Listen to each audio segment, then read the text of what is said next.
السلام عليكم ورحمة الله وبركاته. اللهم صل وسلم وبارك على سيدنا محمد وعلى آله وصحبه وسلم. هعمل معاكم فراخ مشوية في الفرن بتتبيلة بسيطة وسهلة، طعمها جميل جدا، ورز مصري ببهارات الكبسة طعمه في منتهى الجمال، ان شاء الله يعجبكم. جبت الفرخة غسلتها كويس وصفيتها، بشرت بصلة كبيرة، هعصر عليها ليمونتين،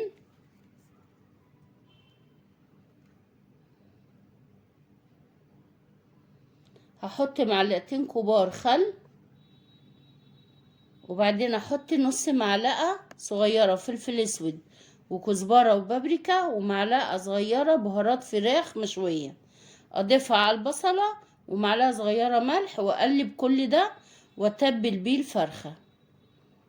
وانا عملت في الفرخة فتحات، احط في الفتحات التتبيلة واحط تحت الجلد، ووزع التتبيلة على الفرخة كلها، واحط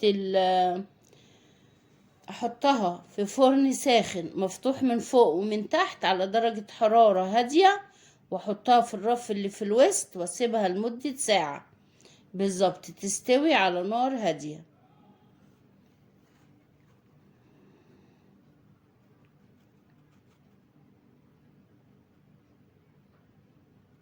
هعمل بقى الرز، معلقة كبيرة سمنة وشوية زيت، واحط بصلة مبشورة اشوحها على النار شوية. بعد كده احط التوابل، نص معلقة صغيرة فلفل اسود ولورا مطحونة وبهارات، ومعلقة صغيرة مرقة فورية، ومعلقة صغيرة بهارات الكبسة.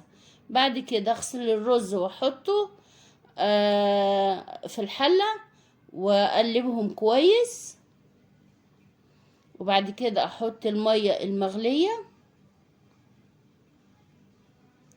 واقلب الرز كويس واسيبه بقى على نار متوسطة لغاية لما يتشرب. بعد كده بعد ما يتشرب انقله على العين الصغيرة وعلى نار هادية واسيبه بقى لغاية ما يستوي. هنا بقى كان استوى، واللون الجميل بتاعه ده من بهارات الكبسة. بهارات الكبسة دي بتدي طعم جميل جدا للرز المشاوي، ولون وطعم. وهنا كان خلاص الفراخ اتشوت، وقدمت معاها الرز وسلطة الطماطم. اعملي سلطة الطحينة لو موجودة، وبألف هنا وشفا. والسلام عليكم ورحمة الله وبركاته. ما تنسوش الاشتراك واللايك.